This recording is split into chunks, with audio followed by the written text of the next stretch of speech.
Way ka kabalo kung beneficial, kung daw balo, kung ma-maximize pala ang benefit sa imo nga barangay.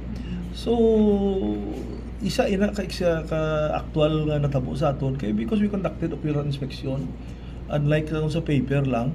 So, damo man tungkol siya. Ara man siya ganito kahapon, si Councilor Mabilo, because I also invited her. Kag ako ya wala sa after sinaya, kuan niya discussion, di bati lang na after sinaya wala na yan, na ating personal na yan. May bago pa din natin na bigagawad nga tensyon na ito diri sa ikaw. Oo, ay yung tensyon. Taas ng tingog na tensyon. Okay. So, Ever since na ika-third and last term ko nandi, do ay man do hindi ko man siguro batasan. Kay ako tihalin so especially for a woman, abi nga ginaano mo. But sometimes you have to correct man kay most of the time do hindi lang nga siya, di ba everybody is given also a chance na mamangkot. Even in our previous committee hearings, kung if you observe, tanan siya ay pala mamangkot kin man na, no? Puti tadi kung isang may time kita sa wife mo sa this is not a classroom situation nga ikaw iya tanan luyag mo mamangkot lang ang gusto mo kung ano lang magsulod sa ulo mo. So I advise man ta sa ila being one of the senior members sa council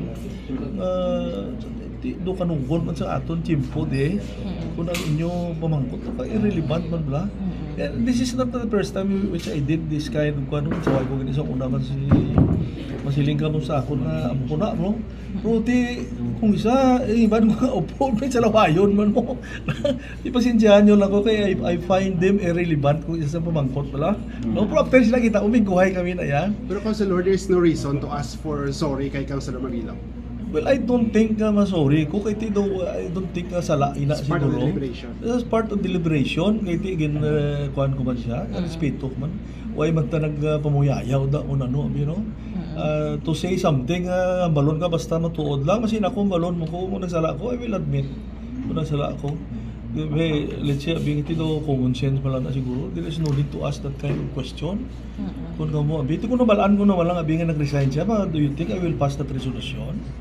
So in good terms kamo ni Councilor Sheen despite Well, of course, wala kami. That's why, in several instances na, last time, ginambali pa ganyan nga nag-walk out ko, but actually, I did not walk out, no? Sang amo to. If you were there, siguro, nag-move to adjourn. Then seconded by Councilor Malabor. Then after sila, naglakat na kami. Kasi tapos naman. Kag she was given several times nga mamangkot. I-observe la, kada may committee hearing. Siguro do hindi naman na bago. Sa Senate, ganyan kinatagaan na sila tag-isak minuto, 2 minuto, 1 or 2 questions. Di kung kapila ka na mamangkot, especially privilege speech, kung kinatagaan naman siya tsansa. Supposed to be, pwede nga hindi ka na lang mamangkot, sa privilege speech, you wait for the resolution. Kag initially, nag-kwan man siya, nag-go man siya. Only later on, I find it irrelevant, no? Sorry that's my opinion, no? Please respect my opinion also. Amo na pangayo ko. No? Sir, malawig pa ni ang term nyo as city councilor. Madamo pa ma-expect na the same scenario nga matabo sini? Yes, if necessary. Kung kinanglan git nga kapasaway ka, ako yan daw, siguro hindi mo ko mapunggan man nga matindog git ako. Kaya may opinion man kuya mo. She may have different opinions with me, no? So I respect her opinion. Please also respect mine. Especially nga akong proponent, I allowed her to speak, then ask questions. Why sa ginpunggan? But after answering, mamangkot, may follow-up ka pagid. Nga daw, what for? No? Though hindi ka pagid satisfied, meaning hindi ka kaintindi. Reaction mo ka kagawad kay ginpatawagan ka mo Sergeant at Arms. Wala na. Sergeant at Arms. Ato kining patawag si Kadilirado ni Vice. Normal ba? It's normal, no? Sabi mo sa Senado, hindi matapungulay na ganyan si Subiri. Hindi na yung na yung katabo, Ako, peace-loving person ako, no? Ever since, why ko sa may ginpitik. Why ko sa may ginmalay, may ginbuyayaw. Why ko sa may ginbuyayaw.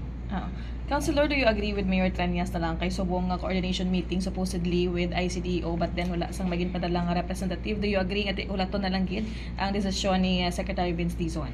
I think so. It should be the other way around. Engineer o IC Roy Pacanan should be the one to come to the city.